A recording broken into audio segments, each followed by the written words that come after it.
欢迎来到隐藏宝藏第4集，我是你的价值发现者。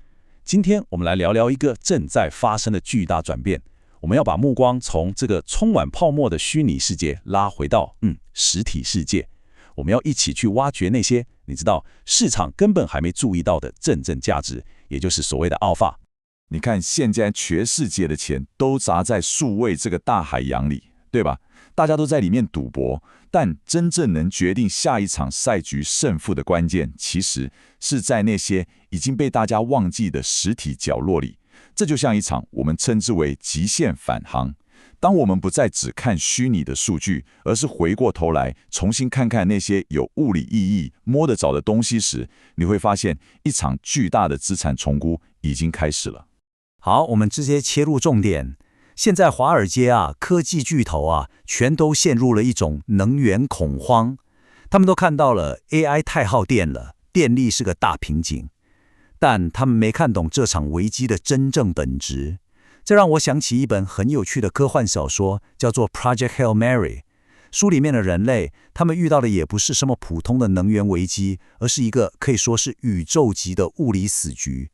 他们一直以为问题是太阳快不行了，能源的总量不够用了。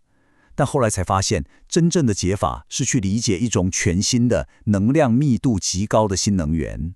你看，这跟今天的科技业是不是很像？他们也犯了同样的错误。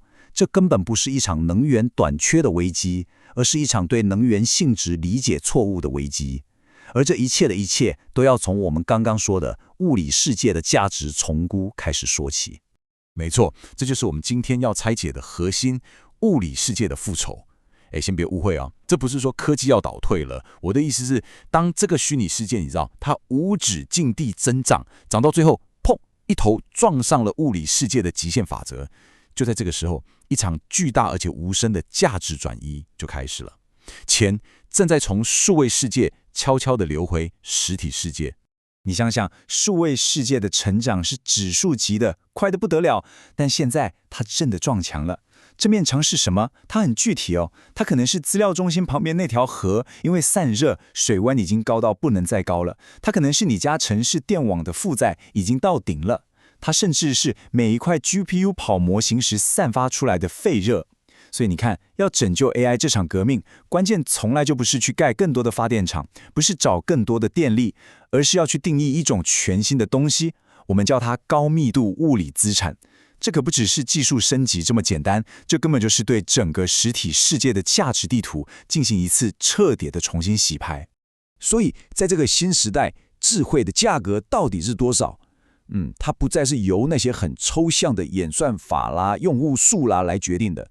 它的标价现在得用物理世界最诚实的单位来计算，一个是焦耳，也就是能量，另一个是冷却效率。你想嘛，当每次 AI 模型的运算背后都得拿实实在在的能量和散热来换的时候，那过去我们觉得很传统，甚至有点笨重的资产，像是土地、水权、矿产，哇，他们突然之间就有了全新的战略价值。所以说，未来谁能掌握最高效的能源解决方案，谁就能决定未来整个数位世界的价格。好，那问题来了，这个能撑起 AI 未来能量密度又超高的解方，到底是什么东西？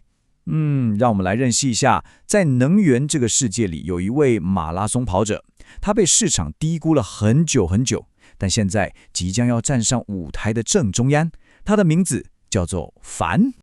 你听哦，现在市场上只要一讲到储能，大家脑子里第一个跳出来的就是锂电池，对吧？可是锂电池其实就像一个短跑选手，冲刺很快，爆发力很强，所以它很适合用在手机啦、电动车这种需要瞬间加速的地方。但问题是，它耐力不好，而且每充放电一次，它自己就在磨损，所以寿命是有限的。但你想想看，一座 AI 工厂，那可是24小时、1年365天不停地在跑啊！我们需要的根本不是短跑选手，而是一个能连续跑上几十年、体力还不会衰退的马拉松选手。而这个选手就是樊流电池。它的原理很不一样，它的能量是存在液态的电解液里，所以充放电基本上就只是离子的交换，电池的结构本身几乎不会坏。这代表什么？我举个例子你就懂了。假设一座资料中心，周末电网要维修，它需要备用电力。如果你用锂电池，那就像是摆了一大排超巨大的行动电源，用完就没了，还得花时间慢慢充回来。但反流电池系统呢，它更像一个有无限燃料的发电机。只要你旁边的电解液槽够大，它就能连续供电几十个小时，甚至是好几天。这才是未来撑起 AI 基础设施的唯一答案。好，那为什么反流电池能成为电网的备用钥匙？它的厉害之处主要有3点。第一点，它的寿命几乎是无限的。你想想，电解液可以重复使用几万次都还不会衰退，所以整个系统用个20年以上都没问题。这跟锂电池那短短5到8年的寿命比起来，完全是不同等级的。第二点，它对电网来说超级稳定，因为它的功率和容量是分开设计的，就像玩乐高一样，你可以根据需要多少电量、要多大功率，都可以独立扩充。从一个小社区到一整个城市的储能需求，它都能搞定。但最关键的其实是第3点，它的全球供应链非常非常集中，全世界超过70%的反矿都集中在中国、俄罗斯和南非这3个国家。这就代表钒它不只是一种电池技术而已的，它更是一种地缘政治上的战略资产。OK， 既然我们找到了钒这项关键技术，那下一步我们就要来画一张全新的全球藏宝图了。我们会把全世界的市场分成3个层次，来看看那些还没被大家发现的机会到底在哪里。首先，第一层我们叫它核心区 （Core）， 这指的就是那些已经开发的很成熟的主流市场，比方说北美、西欧、日本这些地方。这里的特点是什么？基础设施很好，没错，但竞争超级激烈，也就是我们常说的内卷，而且各种规定又多又复杂。简单一句话，这里的资产，不管是股票还是房地产，都已经太贵了，价格都被炒高了。钱在这里就只是在一个固定的池子里互相厮杀，很难再找到真正能带来超额回报的机会了。好，第2层是成长区 （Growth）， 像是现在很红的东南亚，还有墨西哥。这些地方就是目前全球供应链转移的热点，是所谓中国+1策略下最直接的受益者。你可以很明显的看到，这里的资产价值正在快速重估，到处都在盖工厂，港口的货运量也一直在破纪录。这里的机会是你看得见、摸得着的。但也就是因为这样，全世界的资金都盯上这里了，所以竞争也开始变得非常激烈。最后就是我们今天要找的真正的宝藏所在地，第3层潜力区 （Potential）。这些地方在传统的地图上通常被标上未开发或高风险的标签，比如说非洲或中亚的一些国家。你可能会想，这些看起来很落后的地方，凭什么弯道超车啊？这里的关键是，请你忘掉过去那种一步一步来的工业化路径，因为现在有了低轨道卫星，有了边缘运算，这些地区将会实现一种惊人的花跳式发展。他们会直接跳过很多中间阶段，直接进入数位主权的时代。而他们脚底下那些实体资产的价值，市场根本还没反应过来，完全没有被定价。所以你看，我们这张新的藏宝图其实画得非常清楚，核心区太贵了，成长区正在变贵，而真正的宝藏，也就是那个巨大的 Alpha， 就藏在潜力区。我们的核心策略其实就是一句话，用还没被重估的实体价值去买下未来的数位毛利。我再举个例子，你可能更有感觉。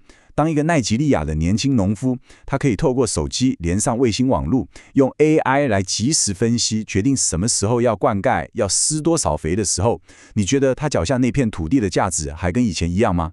不，早就被彻底改写了。好，我知道一讲到潜力区，大家第一个想到的字一定是风险，政治不稳定啦，法律不清楚啦，基础建设又很差。但是接下来我要讲的可能会彻底颠覆你过去的想法。我们要来解释为什么这些传统的风险地带正在变成这个新时代的资金避风港。这些风险这么高的地方，怎么可能摇身一变变成全球资本抢着要去的避风港？这听起来超级违反直觉的，对吧？但你先别急着否定，因为在这背后有一套非常深刻的地缘政治跟金融逻辑正在悄悄运作。这个逻辑呢，我们称之为避风港效应，它分3步走。第一步，像是中国、美国这些超级大国，为了要确保自己的供应链安全，开始满世界的抢占战略资源。就像我们刚才讲的钒矿，还有电动车要用的锂、钴这些东西。第二步，他们会把天文数字的资本砸到这些潜力区，帮他们盖港口、盖铁路、盖电网。最关键的来了，第三步，你想想，当这些互相竞争的大国，他们的钱都变成了这些地方基础建设的债主时，会发生什么事？他们就有了共同的金融利益。我打个比方，这就像是两个整天吵架的房东，结果他们一起投资，升级了同一栋大楼的消防系统。虽然他们两个彼此看不顺眼，但他们现在有了一个共同的，而且是压倒一切的利益，就是绝对不能让这栋大楼失火。就是这种共同的利益，反而把地缘政治的风险给锁住了，甚至降低了。结果就是这些地方反而成了大国博弈底下一个非常奇特的资金避风港。所以说，财富从来都不会消失，它只是静静地待在那些被大家忽略的角落，等着那个看得懂它的人把它捡起来。今天我们完成的只是这趟极限返航的第一步而已，也就是物理世界的地表价值重估。在下一集，我们要冲出大气层，去看看那场正在激烈上演的轨道扩张。我是你的价值发现者，记住，我们不追风口，我们只在风还没吹到的地方静静等待。我们下周见。